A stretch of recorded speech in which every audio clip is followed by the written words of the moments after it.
C'est le grand retour de notre deuxième Éric préféré sur cette chaîne, le premier étant évidemment Monsieur Lombard. Et aujourd'hui on va se faire un petit florilège de plusieurs extraits de son interview sur LCI ce matin. Je fais pas traîner l'intro, il y a des choses à dire. On peut facilement aller chercher 60 milliards d'euros sans toucher à 95% des Français. 60 milliards d'euros. En effet, on peut, en baissant les dépenses de l'État. Aide au développement, agence et doublons, formation Pôle emploi et culture et médias. Voilà, de rien. Sur l'objectif Bah, vous de mettez François, par- plus même que l'objectif de François Bayrou.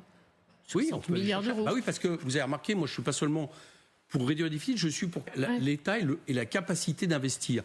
Alors je vous l'ai Traduction de ce qu'il veut dire, je ne suis pas pour la réduction de la dépense publique, je suis pour augmenter les impôts, mais que ton excédent budgétaire vienne d'un côté ou de l'autre, ça change rien à la capacité d'investissement. Et je dis excédent budgétaire, mais déjà je vise très très loin. Donc, Je vous le c'est dis 40. rapidement, par exemple, vous mettez la taxe Zuckman sur les patrimoines à 2%, d'accord? On pense qui est maintenant non plus soutenu seulement par Gabriel Zuckman, mais Alors je le coupe là, on a vu sur la chaîne à plusieurs reprises que la taxe Zuckman est une mauvaise idée. Olivier Blanchard, qui est l'ancien économiste du FMI, et par Jean Pisani-Ferry, qui était un économiste qui au départ était avec M. Macron. Alors, messieurs Blanchard et Pisani-Ferry. On va commencer par le deuxième, parce que c'est celui que je connais le moins. En effet, ancien soutien d'Emmanuel Macron, mais aussi de Dominique Strauss-Kahn, Lionel Jospin et François Hollande. Pas exactement des grands libéraux. Il faisait aussi partie du think tank de Jacques Delors, Parti Socialiste. Et j'apprends qu'il a écrit avec Olivier Blanchard. Et Monsieur Blanchard, que je connais un peu mieux, comme Coquerel l'a dit, en 2008 il rejoint le FMI, et lui se déclare plutôt macroniste, en 2017 en tout cas, mais a toujours été proche du Parti Socialiste. Et ces deux messieurs sont keynésiens. Donc déjà Monsieur Coquerel les cite par opportunisme, puisque je pense qu'aucun des deux ne soutient le modèle économique de Monsieur Coquerel qui est le communisme. Mais bref, restons sur l'économie. Je vais parler que d'Olivier Blanchard parce que je ne connais pas Monsieur Pisani-Ferry, mais Monsieur Blanchard est quelqu'un de brillant. Je ne peux pas dire le contraire. Ça serait beaucoup plus facile si tous les économistes qui sont pas d'accord avec moi étaient du même niveau que Monsieur Zuckman ou Michael Zemmour. Malheureusement, c'est pas le cas. Parce que Monsieur Blanchard est quelqu'un d'éminemment influent en économie, il a inspiré énormément de modèles. Ce serait extrêmement malhonnête de ma part de dire que c'est un pitre, pas comme Monsieur Coquerel. C'est-à-dire que quand on part des hypothèses keynésiennes, c'est pas vraiment possible de réfuter ce qu'il a écrit. Le raisonnement en lui-même est bon. Mais donc il va falloir que je parle des hypothèses keynésiennes. Si ça vous intéresse pas, sautez directement à l'eurodatage qui s'affiche à l'écran. Dans une économie ouverte, Keynes partait de cette équation. Le PIB est égal à K fois l'investissement plus les dépenses publiques plus les exports. Avec K étant le multiplicateur keynésien, le fameux, qui est égal à la formule à droite, avec C le taux de consommation, T le taux d'imposition, et M le taux d'importation. Et en faisant des opérations, Keynes arrive au résultat que les variations de PIB c'est égal à K fois les variations de dépenses publiques. Plus la dépense publique augmente, plus le PIB augmente, puisque K est un facteur positif. Revenons sur le facteur. Une étude de 2018 avait publié des estimations de la valeur de ce facteur selon les années, et pour la France en 60 ça valait à peu près 2, et en 2010 1,4. Donc déjà, premier problème, malgré des dépenses publiques qui n'ont cessé d'augmenter entre ces deux périodes, le multiplicateur est descendu. Petite parenthèse d'ailleurs, mais c'était en étudiant le facteur keynésien que j'avais entendu parler d'Olivier Blanchard. Pour la première fois en tout cas, c'était mon prof d'économie qui m'en avait parlé. Mais bref, deuxième critique commune, la proportion de consommation est variable. Que ce soit selon le revenu, généralement les plus riches consomment moins en proportion que les plus pauvres, ou selon les périodes, plus la période est incertaine, moins les gens consomment, ce qui rend les politiques de demande très difficiles à estimer. Certaines études l'estiment pour la France à 0,8, mais d'autres à 0,5. Ensuite, le taux d'imposition. On voit dans la formule que c'est mis en relation directe avec le taux de consommation, ça a logique, pas de problème, mais ça devrait mettre aussi en relation avec le taux d'importation en réalité. Comme on peut le voir, en France avec notre taux de prélèvement obligatoire de 45%, énormément d'entreprises ont délocalisé, donc moins de production locale, donc plus d'importation. En réalité, le taux d'importation dépend directement du taux de taxation. Ensuite, cette formule en elle-même. Pour rappel, voici la formule de base. Et pour arriver à celle du dessus, Keynes avait pris pour hypothèse que I et X étaient indépendants de G. L'investissement et les exports ne dépendaient pas du tout de G. Sauf que, typiquement, les investissements publics peuvent tout simplement se substituer à des investissements privés. Donc on peut, et généralement on se retrouve, dans des situations où la dépense publique augmente mais les investissements privés diminuent, avec une espèce d'équilibre entre ces deux variables. Donc cette formule serait une sursimplification du problème. Et pareil pour les exports. Pour faire grandir la dépense publique, il faut soit augmenter les impôts, soit s'endetter. Ce qui est une augmentation des impôts dans le futur. Ce qui mène à des délocalisations, donc moins d'exportation. Donc quand grand G augmente, grand X diminue. Et pour rester dans le thème de quand la dépense publique augmente, les impôts augmentent, Étant donné que c'est quelque chose qui s'observe assez facilement, les citoyens le voient. Et qu'est-ce qui se passe quand les citoyens savent que les impôts vont augmenter? Ils épargnent plus, donc ils consomment moins. Voilà le cours très très simplifié sur le multiplicateur keynésien, et pourquoi j'estime que ça ne fonctionne pas, cette théorie. Et donc pourquoi j'aurais tendance à largement favoriser la politique de l'offre plutôt que la politique de la demande. Parce que Keynes, du coup, évidemment, c'est de la politique de la demande. Et tous nos économistes, y compris M. Blanchard, qui, je le rappelle, soutenait M. Macron, soutiennent la politique de la demande. D'ailleurs, au passage, preuve, bon, ça l'a très légère, mais preuve quand même, que Macron, c'est pas de la politique de l'offre. Mais bref, revenons à quelqu'un de bien moins brillant que Keynes ou M. Blanchard, avec M. Coquerel. Qui a été rejeté au Parlement, qui a été mis... Oui, d'accord, mais elle a été adoptée au pour l'instant, elle est Sénat. rejetée, mais cette taxe, par exemple, elle rapporte, elle est 15 à 20 milliards. Une autre taxe Zuckman dont on parle moins, qui est excellente, surtout au moment où les États-Unis ont abandonné le pilier 2. Le pilier 2, pour que les gens qui nous écoutent, c'était que depuis des années qu'on disait qu'il fallait quand même aller taxer un peu plus les multinationales qui délocalisent leurs profits. C'est-à-dire que, par exemple, vous faites 40% de votre chiffre d'affaires en France, et puis à la fin, vous dites qu'en réalité, ça ne vous fait aucun bénéfice, et vos bénéfices, vous les déclarez en Irlande. Quand on disait ça, qu'on disait qu'il fallait taxer, Bruno Le Maire nous disait, vous inquiétez pas, le pilier 2, c'est 15% minimum d'impôt. Les Américains viennent le dénoncer. Donc, outre le pilier 2, donc, la taxe Zuckman sur les multinationales, c'est celle qui consiste à rectifier vos profits en fonction du chiffre d'affaires. Là, ça peut rapporter jusqu'à 30-35 milliards. Bon, je viens déjà de passer je sais pas combien de temps post-montage sur mon tableau, donc je vais vous épargner encore plus de formules mathématiques. Mais la taxe Zuckman, ça ne fonctionne pas. Que ce soit celle sur le patrimoine, que ça prenne la forme d'une ISF écologique, ou l'usine à gaz que propose M. Coquerel, qui fera que tous les pays se battront pour dire que non, le bénéfice a été fait chez moi, et qui, dans le pire des cas, fera que les multinationales arrêteront de vendre en France. Il faut passer à autre chose, la loi n'est pas passée, a raison, c'est bon, on passe à autre chose s'il vous plaît. Vous ajoutez un certain nombre de taxations. Mais ça, on vous entend juste avec Arlette Chabot. Il y a cette semaine, notamment sur la contribution exceptionnelle qui a été mise en place lors du précédent budget. Il y a des chiffres qui disent que... En train de lire ces fiches là.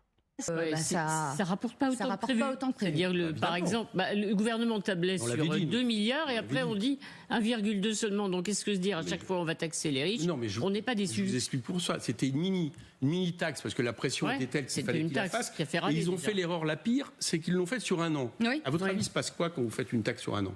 Ils mettent en pause et après ça repart.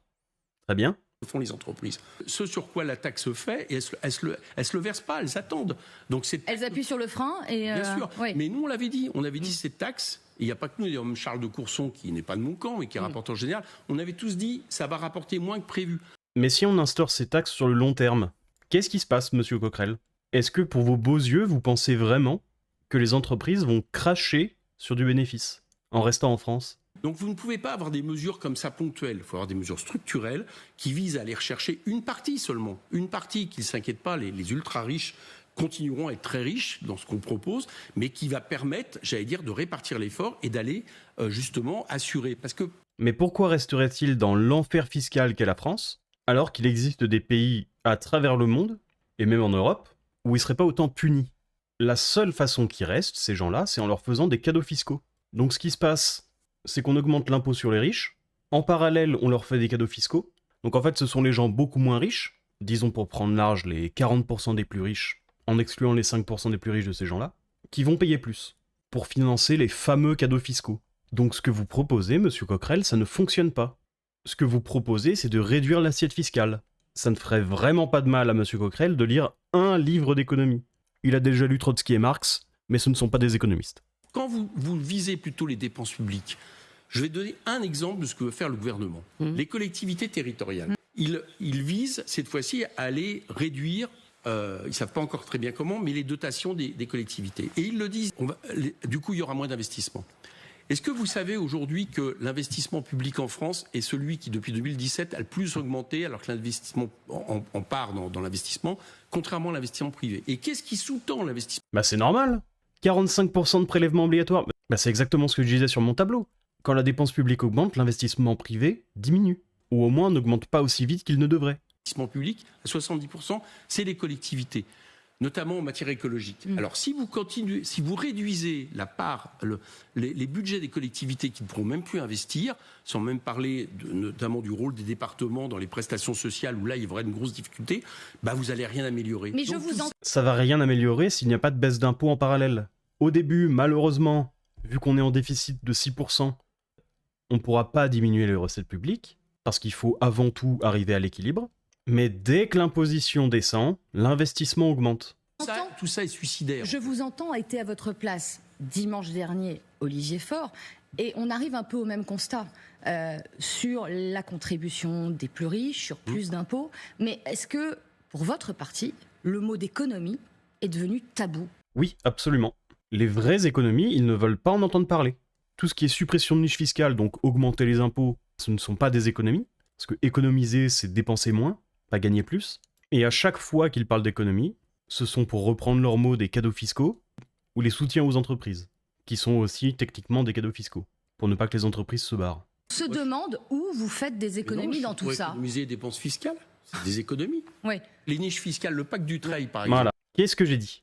Toujours la même chose. La succession des entreprises, soi-disant, pour les garder dans le giron familial. On s'est aperçu au bout d'un moment qu'en réalité, c'était une machine à optimisation fiscale qui visait plus à ça. Le gouvernement, pendant très longtemps, nous a dit que ça coûte 500 millions. Il vient d'y avoir un rapport de la Cour des comptes qui explique que c'est 5 milliards. Donc là, il y a certainement de l'argent à aller chercher. Donc le plan d'Éric Coquerel pour économiser de l'argent, c'est de faire en sorte qu'énormément d'entreprises familiales coûtent trop cher en impôts pour pouvoir être transmises à ses enfants. Donc pas possible pour eux d'en hériter. Et donc, au final, j'imagine, de les nationaliser. Grand plan, énorme, grand défenseur de la liberté. Crédit impôt recherche, 7 milliards.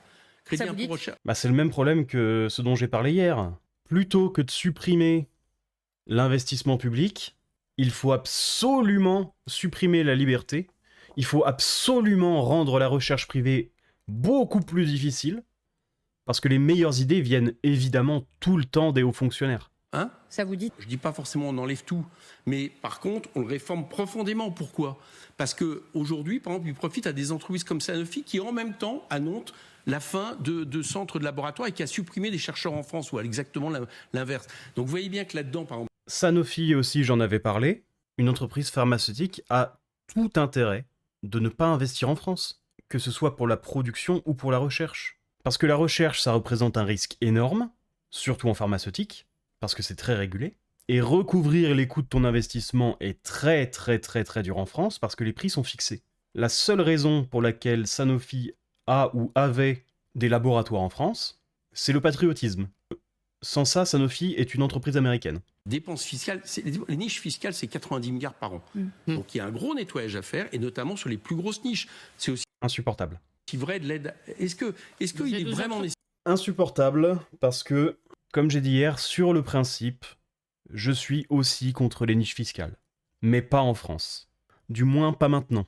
Je ne bénéficie d'aucune niche fiscale, c'est pas pour ça. Je suis un salarié comme un autre. Mais on est à un niveau tellement aberrant, ahurissant, effarant d'imposition, que dans certains secteurs, il n'y a pas trop le choix. Bon, il y en a certaines qui pourraient s'en aller très très vite, typiquement celle des journalistes par exemple. Les médias touchent déjà suffisamment de subventions, qui devraient être supprimées aussi d'ailleurs. Mais là, c'est pas à la population de faire des efforts, c'est bon. Je pense qu'on a déjà suffisamment donné. C'est nécessaire de faire des crédits d'impôt, d'aide, de services à la personne qui peuvent payer à certains moments le personnel de maison de très riches, des ultra riches comme Bernard Arnault, etc. Est-ce que vous utilisez Bernard Arnault pour dire à Josiane, 90 ans, qu'on va supprimer ses crédits aide à domicile et qu'elle va payer plus d'impôts? T'es vraiment un mec du peuple, Eric. Utilisez l'exception absolue, totale, enfin je sais même pas si Bernard Arnault en bénéficie de ces trucs, mais utilisez une exception hypothétique de l'extrême, extrême, extrême pour essayer de généraliser un truc, c'est super. Bravo ça, Eric, t'es vraiment le meilleur. Vraiment, vous croyez qu'ils ont besoin d'un crédit d'impôt pour payer ces personnes? Non. Donc là-dessus, vous me dites quelles dépenses? Voilà, je vous dis, moins de dépenses fiscales. Quelles économies? Là où par contre, je serais d'accord, c'est dire à Bernard Arnault, bon, ça va, t'as assez d'argent, t'en as pas besoin de ce truc.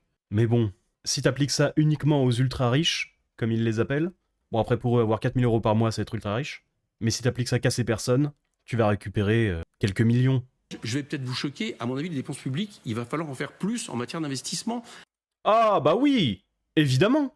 57% du PIB, c'est pas assez. Il faut passer à 75. Oh, j'ai pris le bon arrêt sur image là avec sa tête de crapaud. Mais il est quand même formidable, hein, Coquerel. On va trouver 60 milliards pour les dépenser directement. Il est chaud. Franchement, il est chaud.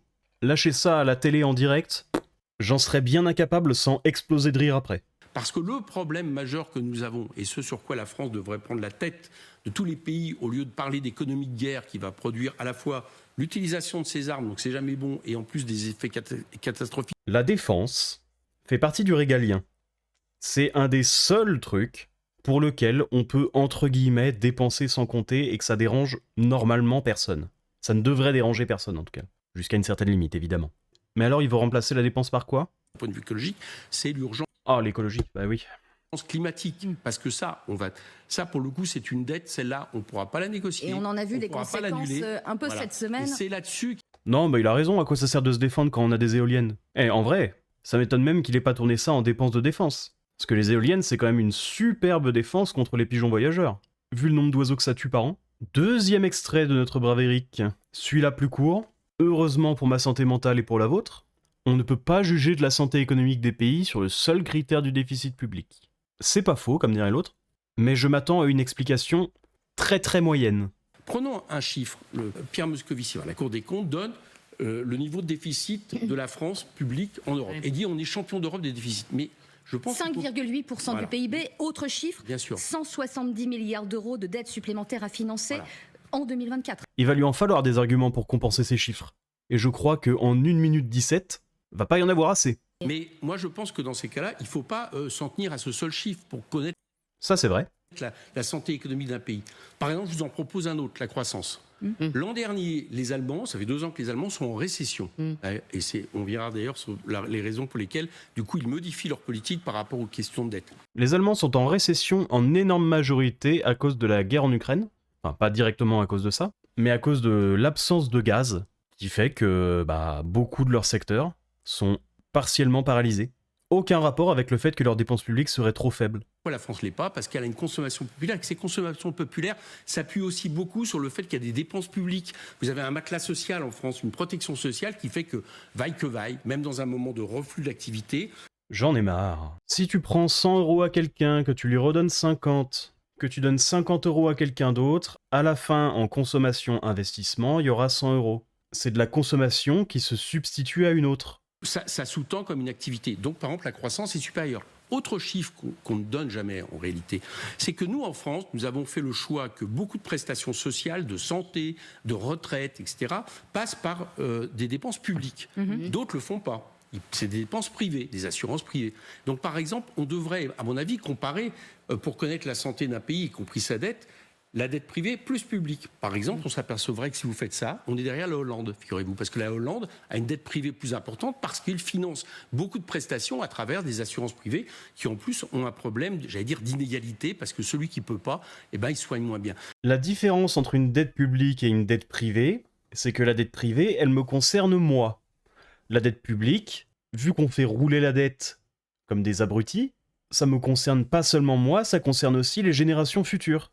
Et je ne suis pas un cadavre moral qui est prêt à vivre comme un roi sur le dos de gens qui ne sont pas encore nés, ou qui n'ont pas encore eu leur mot à dire en démocratie, car trop jeunes pour voter. Ce qui est incroyable, c'est cette espèce d'inversion morale autour de l'égoïsme, entre le socialisme et le libéralisme, où le socialisme est censé être très gentil, très solidaire, on pense à tout le monde, et le libéralisme c'est « je ne pense littéralement qu'à moi, je suis prêt à faire les pires choses pour m'enrichir », mais en réalité c'est l'inverse. Le socialisme, communisme, il n'y a rien de plus égoïste sur cette planète. Entre les droits à la paresse, ce qui veut dire le droit de vivre au crochet des autres, ceux qui travaillent, et cette espèce d'attente que le monde doit s'adapter à mes besoins à moi, sans que j'ai besoin de rien faire, évidemment, monter mon entreprise pour créer l'offre que je demande, non, ça c'est vilain, ça c'est capitaliste, berk. Tout en privant, au passage, petit détail, mais en privant tout le monde de leur liberté, toutes mes félicitations au camp du bien, bravo. Vous êtes infiniment plus moraux que les libéraux, vraiment bravo à vous. Bon, donc c'est pour ça que je pense que prendre le seul critère du déficit public n'est pas un critère qui nous donne la bonne santé économique. Ouais, comme prévu. C'est extraordinairement faible. Normalement, il y avait un 3e extrait, mais je crois que la vidéo sera déjà très très longue, donc je vais juste me cantonner à cette phrase. La solution est d'arrêter d'appauvrir l'État. Qui on va appauvrir à la place, hein. Parce que dans l'esprit de ces grands philanthropes, l'économie est un gâteau un système fermé, un jeu à somme nulle. Donc si c'est pas l'État qui s'appauvrit, ça va être qui? Bon, les plus riches qui vont partir, donc ce sera la classe moyenne. Il est grand temps que ces gens s'intéressent à la vraie économie, s'il vous plaît. J'en ai marre, déjà de répéter en boucle les mêmes choses, mais d'entendre surtout en boucle les mêmes choses fausses. Si la vidéo t'a plu, n'hésite pas à t'abonner, à regarder une autre vidéo, à faire un petit passage sur la chaîne principale, à liker et à commenter.